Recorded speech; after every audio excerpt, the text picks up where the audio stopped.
cinta itu perlu diungkapkan, yang sekarang kita bahas tentang cinta itu tidak bisa diam, dia perlu diperjuangkan, dia perlu diusahakan, dia perlu diikhtiarkan, dia perlu diupayakan. Nah, memang rezeki itu di tangan Allah. Tapi apa kita cukup hanya berdiam diri saja menunggu rezeki itu? Gimana? Ya, saya mau lihat bowling kah Unggut kan? Ya, memang rezeki itu urusan Allah. Memang rezeki itu di tangan Allah. Tapi apakah cukup kita hanya berdiam diri saja menunggu rezeki itu? Cukup nggak? Nah, bowling ya. Ya. Nah, pertanyaan selanjutnya ya. Memang cinta itu urusan Allah. Tapi apa cukup kita berdiam diri saja menunggu cinta itu? Ayo. Ya. Kalau rezeki itu memang di tangan Allah. Tapi cukupkah berdiam diri saja? Jelas kan, biar jawabannya ada gitu. Cukup kan. Nah, ini cinta itu di tangan Allah, urusan Allah. Apakah cukup kita hanya berdiam diri saja menunggu cinta itu? Jawabannya cukup nggak? Cukup. Tidak. Ya, iya. Yang biasa nulis cinta dalam diam ragu-ragu nih kan, ada bowling nih. Karena terlanjur meyakini kan cinta itu diam gitu ya. Iya. Nah, memang jodoh itu di tangan Allah ya. Tapi apakah cukup hanya berdiam diri saja? Dijawab tadi tidak. Ini saya masukkan status saya di 19 Desember 2017. Katanya menunggu itu membosankan. Gitu ya. Sebagian besar ditanya ya, nunggu itu membosankan nggak? Membosankan katanya kan. Di sebagian besar merasa bahwa menunggu itu membosankan. Tapi lucunya banyak yang memilih menunggu daripada memperjuangkan. Ya. Bahkan oleh mereka yang menyatakan bahwa menunggu itu membosankan. Katanya menunggu itu membosankan, tapi lucunya banyak yang memilih menunggu daripada memperjuangkan. Nah, terus ada yang bilang cinta dalam diam itu sama dengan cinta dalam doa. Jadi kada berdiam ka ai. Berdoa itu kada berdiam ka ai.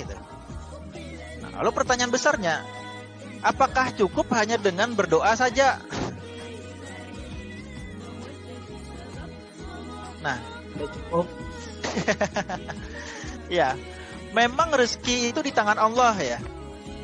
Tapi apakah cukup hanya dengan berdoa dan berdiam diri saja? Nah, kalau tadi kan diam diri aja nih. Terus dia bilang bahwa berdoa gitu ya. Cinta dalam diam itu sama dengan cinta dalam doa. Nah, terus saya tanya, rezeki itu di tangan Allah. Rezeki itu urusan Allah. Tapi apakah cukup hanya dengan berdoa terus berdiam diri aja? Nunggu rezeki itu datang. Datang duit sekarung lah, mendebuk di atas di atas bubungan gitu kan. Mambil ke atas bubungan tuh gini. Usaha ya juga kan. Ya, ada makanan langsung di hadapan mata gitu kan. Di piring, di mampan makanan. Nah, membuat kamu untung itu usaha kada? Ya, sampai dimuntung aja masih diusahai oleh gigi, mengigut-igut. Masih diusahai oleh rakungan menaguk. Ya, itu rezeki tuh. Nah, pertanyaan yang serupa, memang jodoh itu di tangan Allah. Tapi apakah kita cukup hanya berdoa dan berdiam diri saja? Persis ya. Kalau kita meyakini bahwa jodoh itu bagian dari rezeki, maka harusnya diikhtiari. Tidak cukup hanya berdiam diri saja atau hanya dengan doa saja. Saya bilang bukan dengan doa, bukan seperti itu ya. Tidak cukup dengan doa saja. Jadi jangan disalahpahami. Jadi doa juga perlu, doa juga penting.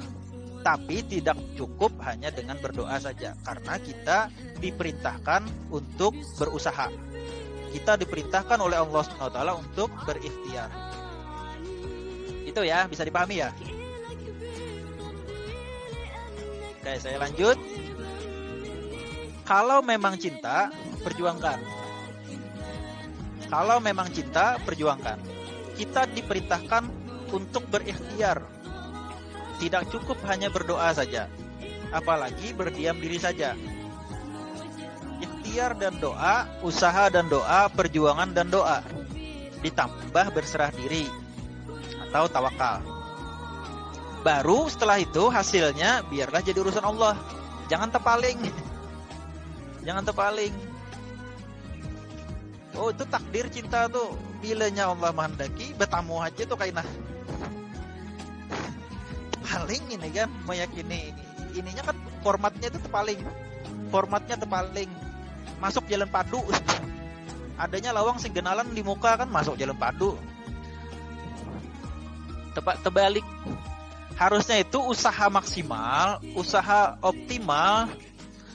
Terus berdoa juga dengan segala ketulusan hati. Berserah diri juga.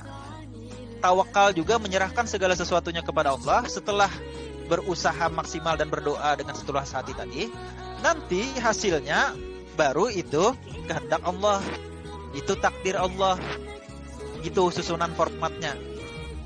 Jadi harus maksimal dulu berusaha. Kalau sudah maksimal ternyata nanti hasilnya beda, nah itulah kehendak Allah yang terbaik untuk kita. Itu harus maksimal dulu berdoa, berusahanya, maksimal dulu berdoanya, dan berserah diri kepada Allah. Jadi paket komplitnya itu 3 yang harus dicatat, yang harus dipahami. Dalam sebuah keberhasilan, termasuk dalam percintaan, diperlukan adanya 3 hal. Yang pertama ada ikhtiar, yang kedua doa, yang ketiga tawakal. Paket komplitnya itu 3 ini. Ikhtiar, doa, tawakal. Kalau sudah digawi yang 3 ini, hasilnya serahkanlah sudah. Terserah Allah aja sudah. Kalau sudah tawakal itu berserah diri sudah. Hasilnya nanti beda, itulah yang terbaik untuk kita yang diberikan oleh Allah. Gitu. Oke. Ini status saya di 6 Oktober ya, 2017. Saya bilang gini, karena nang mahadang, kebanyakannya kalah awan nang berjuang. Ya. Ini hasil dari pengamatan. Karena nang mahadang, kebanyakannya kalah awan nang berjuang. Jadi mun pian kada hendak kalah dalam cinta, maka perjuangkan. Maka perjuangkan. Simpel aja jawabannya tuh. Kayak apa supaya menang dalam cinta? Berjuang. Setelah berjuang, seperti apapun nanti hasilnya, itu adalah sebuah kemenangan. Ya, kemenangan. Karena Allah yang lebih tahu yang terbaik untuk kita. Tapi kalau tidak berjuang, itu kalah sudah. Ada tahu lagi. Ya, kalau kada berjuang itu kalah sudah. Ya, segala sesuatu yang kita usahai itu perlu perjuangan. Bagaimana bisa kita berpikir hari ini hanya sekedar di kalambu aja, berdoa, ya berdoa, terus gugur duit ke kelambu kita gitu ya. Tapi itu kawa ya, kawa. Anda tahu lah caranya. Ada keberhasilan yang tidak perlu perjuangan, ada. Tahulah hasilnya. Tahulah caranya. Anda tahulah. Ya. Keberhasilan yang bisa didapatkan tanpa berjuang adalah keberhasilan setelah kita terlelap dalam tidur. Artinya bermimpi aja tuh. Ya. Jadi jelas ya, kalau mau berhasil itu harus berjuang. Kalau nyeguring aja berhasil ya, tapi di mimpi juga, di mimpi aja tuh. Oke.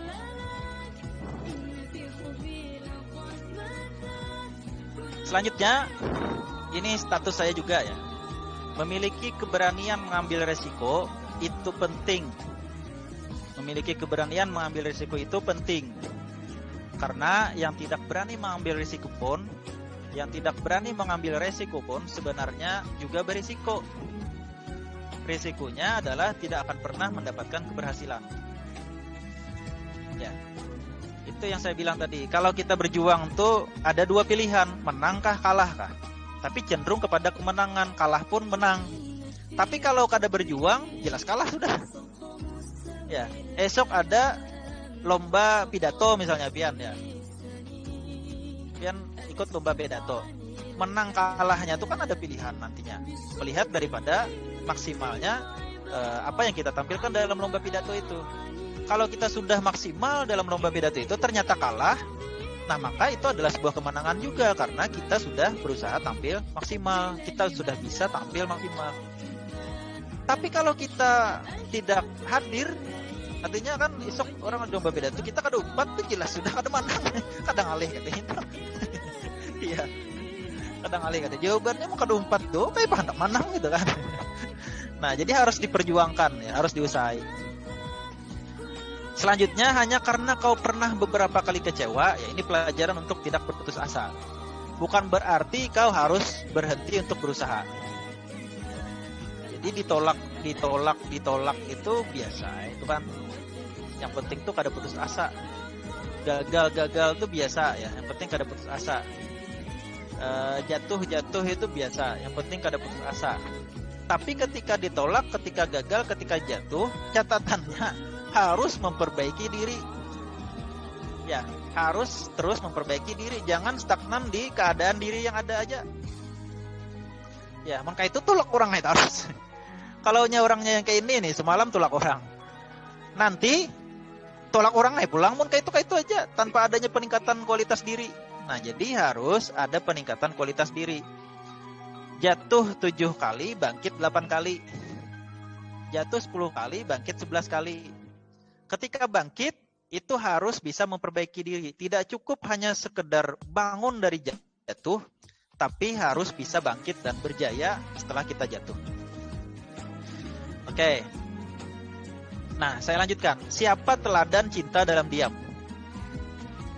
Saya tanya. Siapa sih teladan cinta dalam diam yang sering di medsos itu? Yang sering di status WA, status Facebook, dan lain sebagainya ya? Siapa?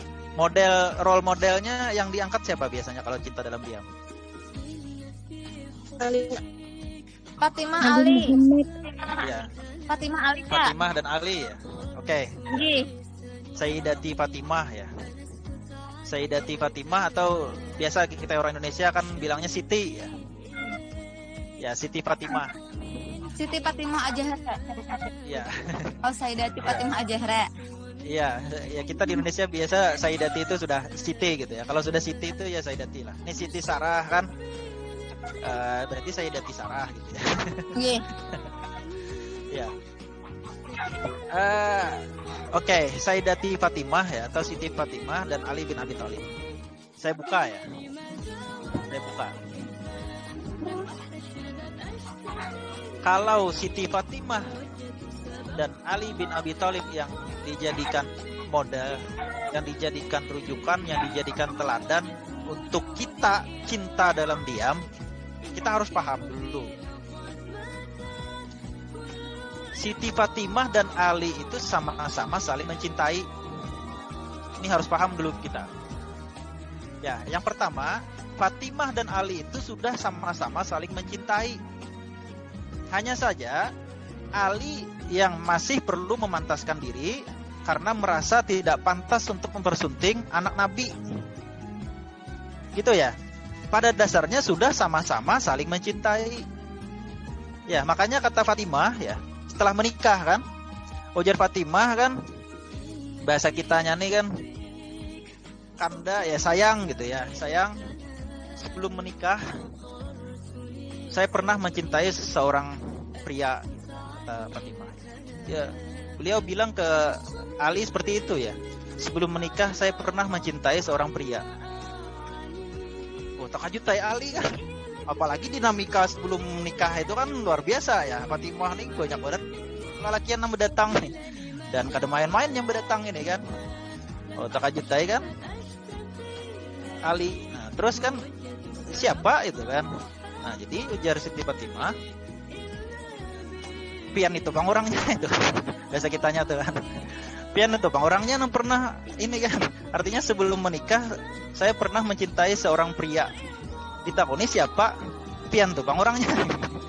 Ya. Nah jadi sudah sama-sama mencintai keduanya. Sekarang kita balik ke kita. Kita balik ke kita nih. Misal nih hendak lawan orang. Ya, orang tuh tantul hendak lawan seorang loh.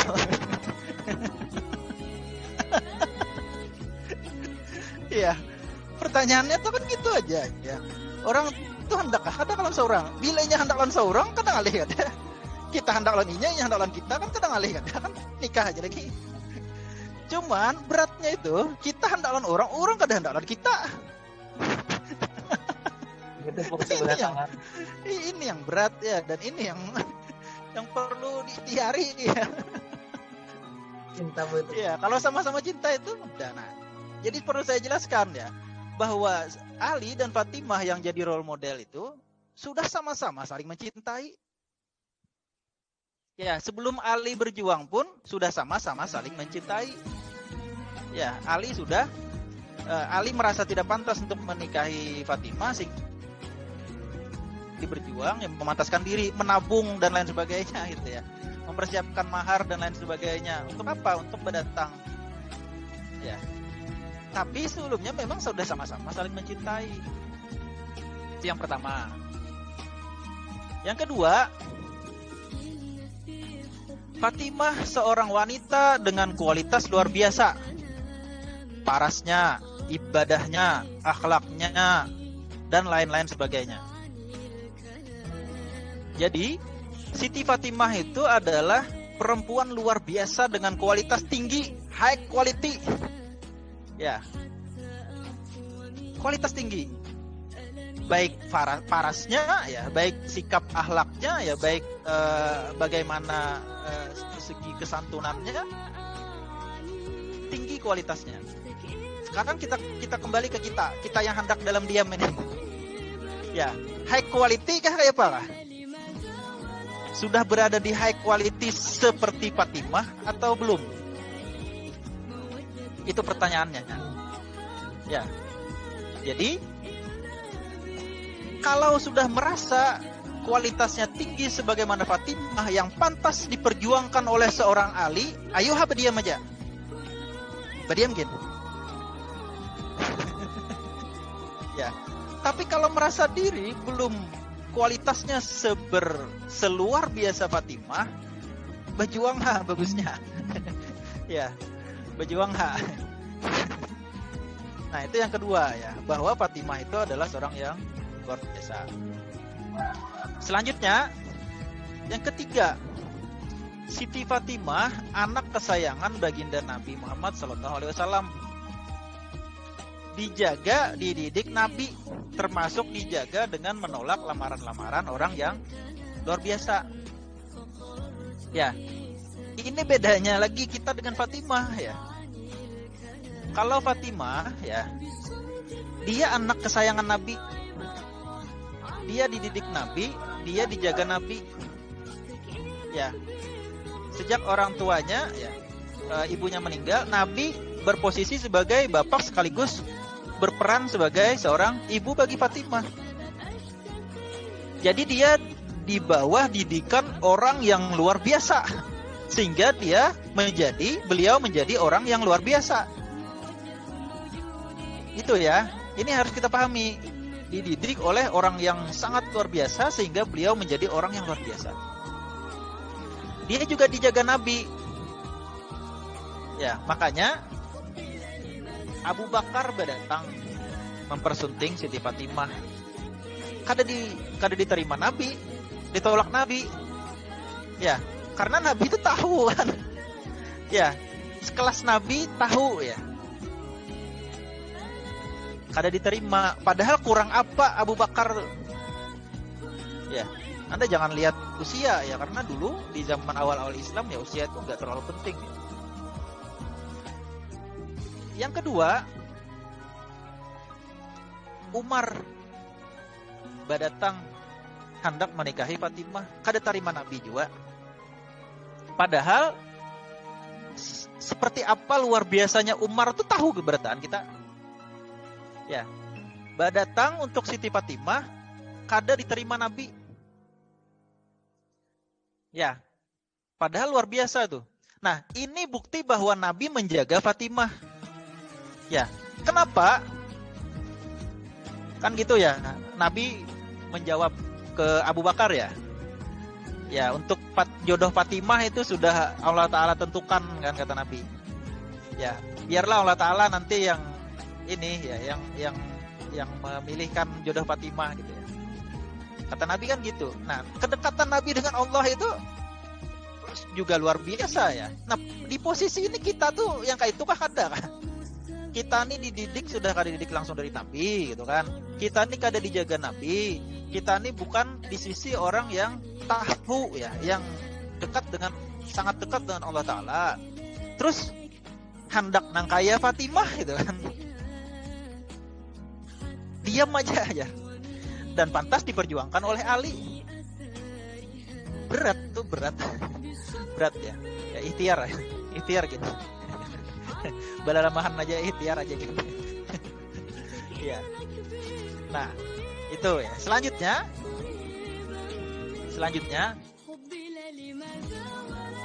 ini sabda Nabi kepada Ali ya, ketika Ali sudah diterima oleh Nabi. Kata Nabi kepada Ali setelah diterima ya, engkau wajib bergembira sebab Allah lah sebenarnya yang Maha tahu lebih dulu. Allah lah yang telah menikahkanmu di langit lebih dulu sebelum aku menikahkanmu di bumi.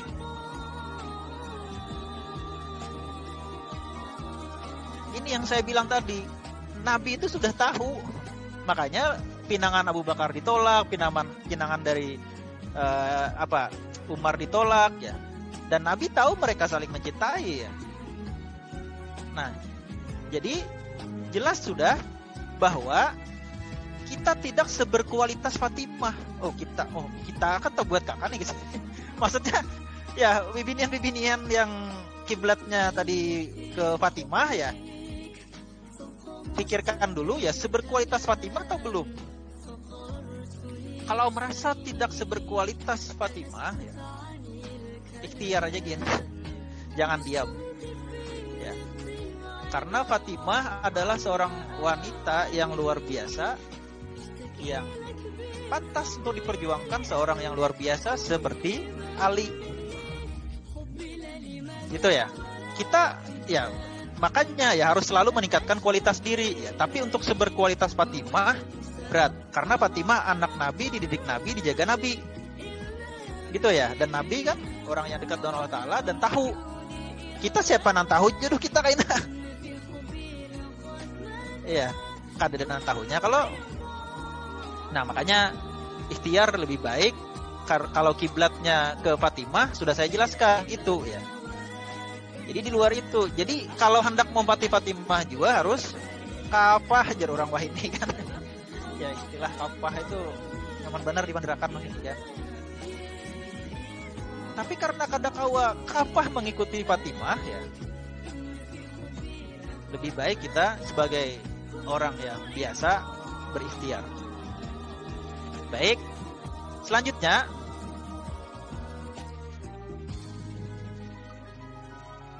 ini status saya ya di 2 Oktober 2017.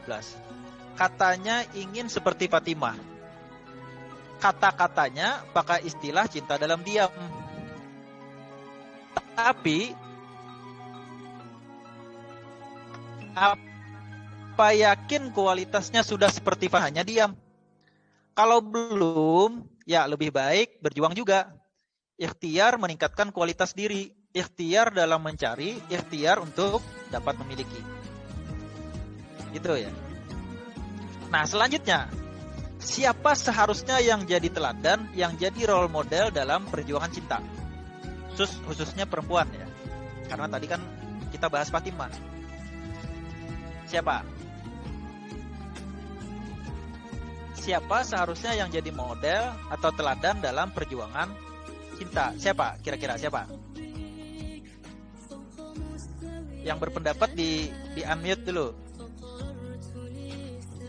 Siapa? Siapa seharusnya teladan? Tadi kan katanya Fatimah, terus saya jelaskan sudah kan kalau mau kayak Fatimah, yakin nggak seberkualitas Fatimah gitu ya. Dan Fatimah itu banyak sudah keistimewaannya ya. Siapa seharusnya yang jadi model ya, jadi teladan dalam perjuangan cinta itu? Sini jawabannya ya. Siti Khadijah dan Nabi Muhammad, kadang alih-alih. Ya, Siti Khadijah sama Nabi Muhammad. Kita kan tahu di dalam diri Rasulullah itu lengkap teladan. Teladan dalam bermasyarakat, teladan dalam beragama, teladan dalam militer, teladan dalam peperangan, teladan dalam bernegara, ya, teladan dalam berkeluarga, termasuk teladan dalam urusan cinta. Ya, makanya teladannya harus dari Nabi. Ya, kenapa harus Fatimah tuh didahulukan Bu Hanfi? Ya kan enggak, karena memaksakan. Saya minta maaf ya. Kadang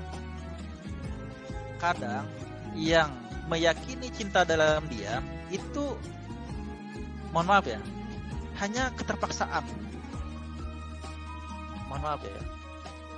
Kadang yang meyakini cinta dalam diam itu hanya keterpaksaan. Karena apa? Karena ketidakmampuan. Ya, udah tahu dah bilanya ini pacang jauh nih. Levelnya inya level 1, seorang level 3 itu kan. Nah lalu cinta dalam diam, cinta dalam doa kan. Ya. Bukti ketidakmampuan ya, kebanyakannya seperti itu ya, tapi saya nggak bilang secara keseluruhan.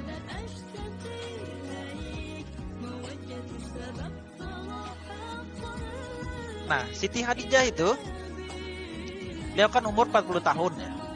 Tapi jangan Anda bayangkan 40 tahun itu 40 tahun yang nggak terawat, yang asal ya. Yang dalam bayangan ini udah bibit nian nih, ini itu dan lain sebagainya gitu ya. Kalau usia 40 tahun jangan. Anda lihat 40 tahun yang terjaga, 40 tahun yang terawat.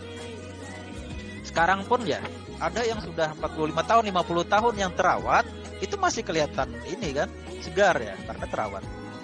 Nah, jadi jangan dibayangkan 40 tahunnya 40 tahun yang tidak terawat, tapi 40 tahun yang terawat. Siti Khadijah itu cantik, kaya raya, terpandang, orang yang dihormati. Ya, orang yang dihormati. Nah, sekarang kalau orang itu terawat, orang itu kaya, orang itu cantik, orang itu terpandang, dihormati, itu berkualitas kadang-kadang. Bibinian nih. Bibinian itu terawat, bungas, sugih. Sugihnya lain sugih di Kuitan lah. Ya, sugih memang Siti Khadijahnya yang sugih. Ya, dan orang yang terpandang, orang yang dihormati, itu berkualitas kada binian tuh. Berkualitas ya. Berkualitas. Nah, seberkualitas Khadijah aja berjuang untuk mendapatkan Nabi.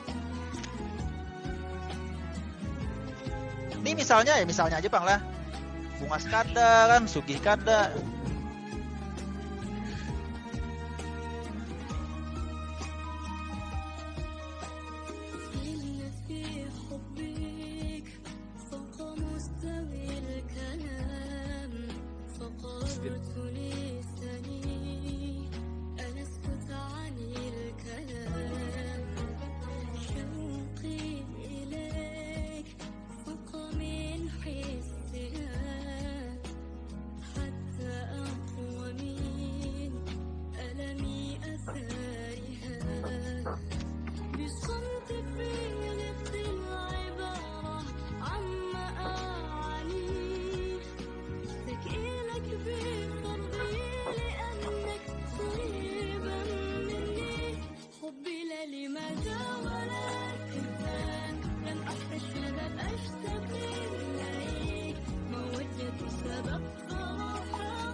Kembalikan kepada rekan Ayu tadi.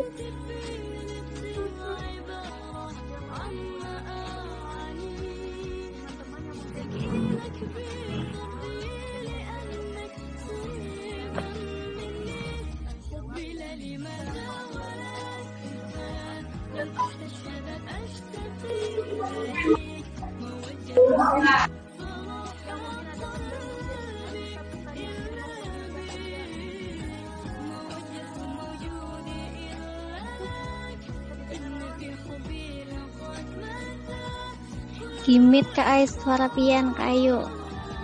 Halo. Ada kedengaran. Halo. Ya, minta maaf ya. Saya lupa tadi colok ini laptop saya ya, jadi habis baterainya habis. Ya. Bisa kita lanjutkan? Bisa ya? Bapak. Oke. Oke.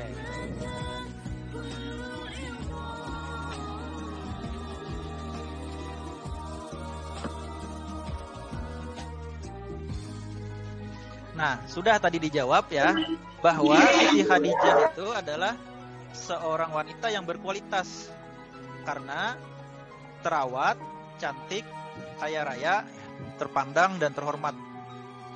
Kalau seberkualitas Siti Khadijah saja berjuang untuk mendapatkan Nabi, yang kada pulang itu kan balalamahan aja gen ya kalau. Ya. Jadi yang bunga saja gen kan berjuang. Masa yang tadi mana menyambet nah. Ya, kalau dibandingkan dengan Siti Khadijah ya, gitu ya. Jadi Sayyidati Khadijah saja yang kaya dengan uang sendiri, yang kaya bukan karena duit kuitannya, berjuang. Masa kita hanya diam saja gitu. Ya. Terus kalau ditanya apa sih perjuangan Khadijah? Kak Pian bilang Khadijah itu berjuang ya. Khadijah itu wanita luar biasa. Dia berjuang untuk mendapatkan Nabi. Apa sih perjuangan Siti Khadijah? Nah, kalau ada pertanyaan seperti itu ya.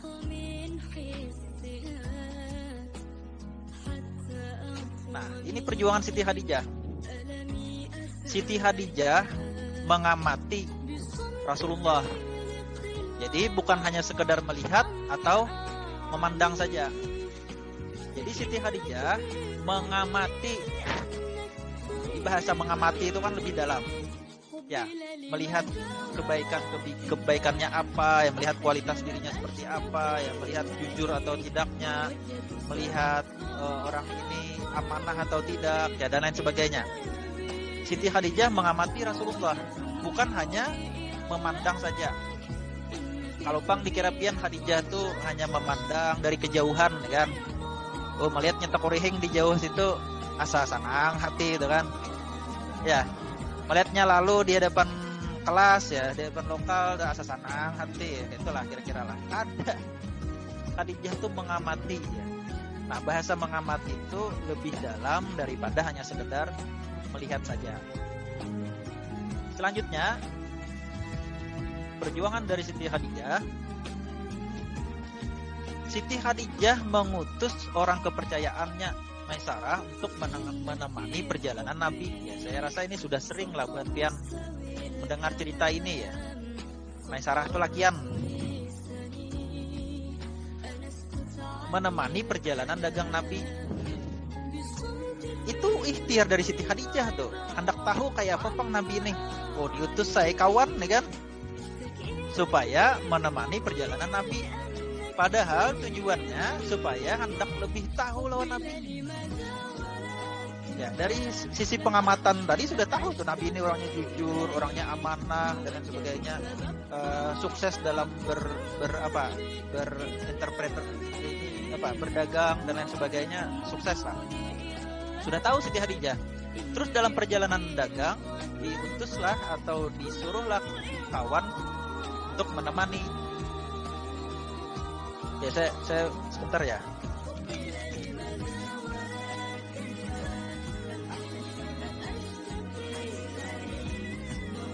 Ya, diutus untuk menemani perjalanan dagang Nabi. Ini salah satu ikhtiar juga. Saya nggak bilang ini perlu dicontoh ya, tapi ini salah satu strategi kan. Strategi yang dilakukan oleh ibunda kita, Sayyidatina Khadijah, dalam berikhtiar untuk mendapatkan Nabi. Selanjutnya,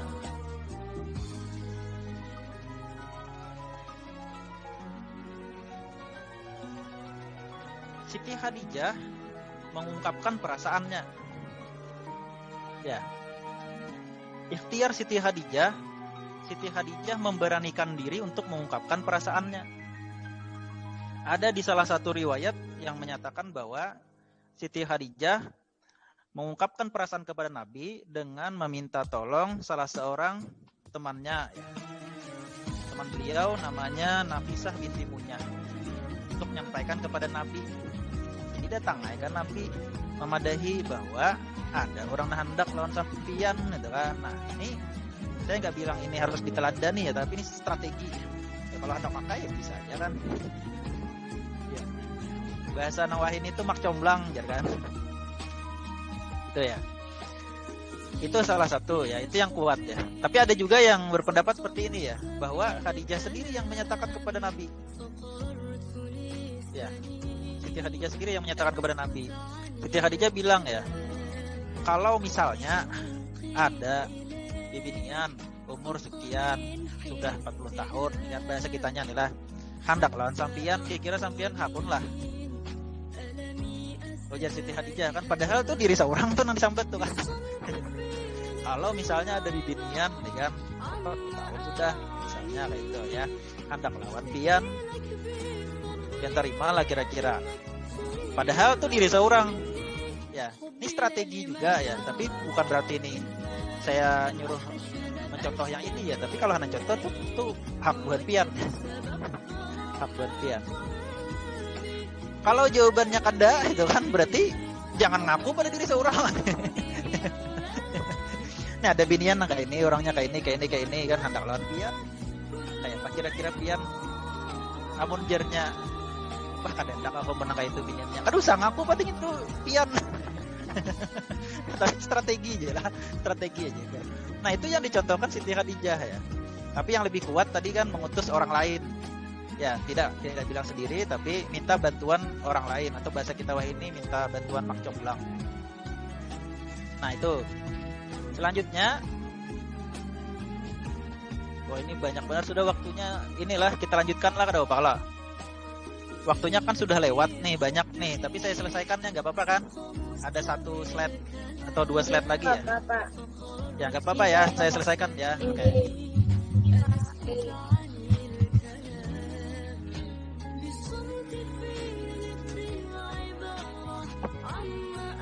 Nah, lalu siapa contoh berikutnya ya? Tadi contohnya Nabi Muhammad sama Siti Khadijah.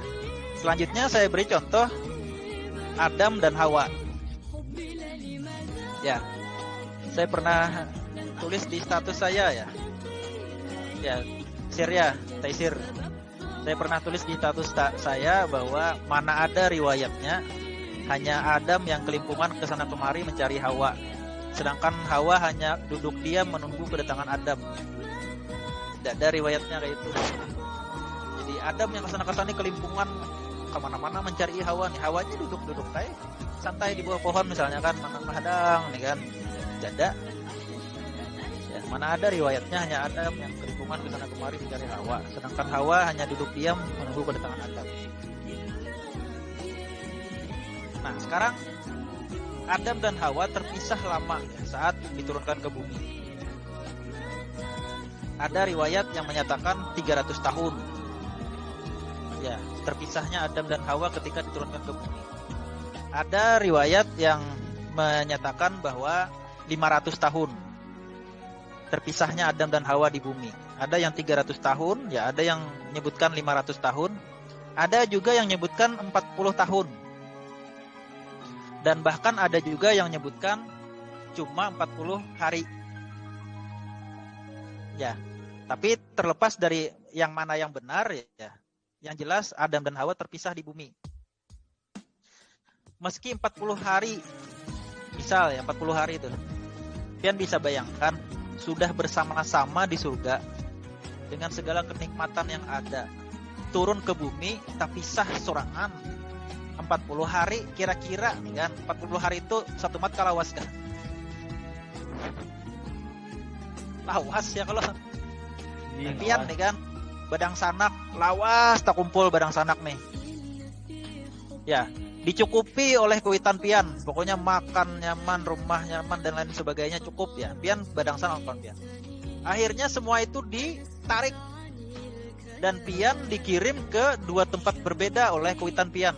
Nang sudah lawas tadi badang sanak tadi tak kumpul dengan segala kenikmatan yang diberikan oleh orang tua, tak pisah 40 hari itu satu mat kalawas kata pisah 40 hari. Awas ya kalau nang pian lawas aja gin apa yang sudah lawas bersama kuitan aja gin kan timbul-timbul harus hidup di kos ya saminggu aja gin kadang keganangan liwarnya lawan kuitan kan. Nah ini 40 hari ya tanpa ini kan terpisah. Jadi walaupun 40 hari tapi itu lawas. Tapi ada riwayat yang menyebutkan 40 tahun, ada yang menyebutkan 300 tahun, ada yang menyebutkan 500 tahun. Yang pernah saya baca ya. Nah di luar itu saya nggak pernah baca. Tapi yang manapun yang benar, yang jelas semuanya terpisah lah intinya. Selanjutnya Adam diturunkan di Bukit Sri Lanka ya di India ya. Siti Hawa di Arab di Jeddah. Kada parak tuh. Ada paralatnya muntaya labiu aja kan. Nyaman aja kira mencari itu gin lapah mencari mau tahu di mana kan. Untungnya Google Maps ada wah ini ya kalau. Nah, selanjutnya keduanya saling mencari satu sama lain dan berdoa dengan tulus serta ikhlas. Saling mencari satu sama lain dan berdoa dengan tulus serta ikhlas. Jadi kada cuma berdoa aja. Kalau pang Nabi Adam sama Siti Hawa berdoa aja kan. Nah pertemukan kan. Pertemukan aku dengan Siti Hawa ya, Sayyidati Hawa. Pertemukan aku dengan Hawa tidak. Tapi berikhtiar juga mencari. Pertemukan aku dengan Adam. Ya, pertemukanlah aku dengan seseorang yang mencintaimu dengan setulus hatinya kata Siti Hawa. Kan kada berikhtiar kayak apa? Ya. Nah, jadi sama-sama mencari, bukan cuma berdoa aja, tapi mencari, berikhtiar dan berdoa. Dan selanjutnya tidak pernah berputus asa. Ini ya catatan pentingnya ini. Tidak pernah kan ada riwayatnya ya. Misal ya, ada 300 tahun terpisah. 200 tahun sudah terpisah nih kan kada dapat-dapat. Lalu Nabi Adam ini berdoa Allah Ta'ala, ya Allah kan, ciptakanlah perempuan kan selain Hawa untuk menemaniku kan. Adakah? Tidak ada kalau. Jadi nggak pernah ada putus asa dalam mencari, dalam berikhtiar. Makanya nggak ada pernah riwayatnya Nabi Adam meminta perempuan lain selain Hawa untuk menemani dia, walaupun lama terpisah. Ya, begitu juga Hawa. Selanjutnya bertemu di Jabal Rahmah. Nah, setelah saling mencari dan saling berdoa, lalu bertemulah di Jabal Rahmah. Poin pentingnya yang pertama, mereka saling mencari, saling berjuang. Tidak hanya berdoa saja, apalagi hanya berdiam diri saja. Jadi tidak ada cinta dalam diam dalam riwayat Adam dan Hawa. Yang kedua, poinnya mereka tidak pernah berputus asa. Kadang manusia tidak sabaran, terburu-buru membuat keputusan dan akhirnya menimbulkan penyesalan. Adam dan Hawa saja saling mencari dan berdoa 300 tahun untuk dipertemukan. Tidak sekalipun mereka berputus asa dan memutuskan berdoa untuk dianugerahi pria atau wanita lain selainnya. Jadi tidak mengenal putus asa ikhtiarnya. Ya. Dan ini penutup saya kutip dari Paulo Coelho ya. Bukan cinta namanya kalau hanya berdiam diri saja seperti padang pasir atau menjelajahi dunia seperti angin. Bukan pula cinta namanya kalau hanya memandang segala sesuatu dari kejauhan. Demikian, terima kasih. Kita lanjutkan dengan tanya jawab dan saya kembalikan kepada moderator.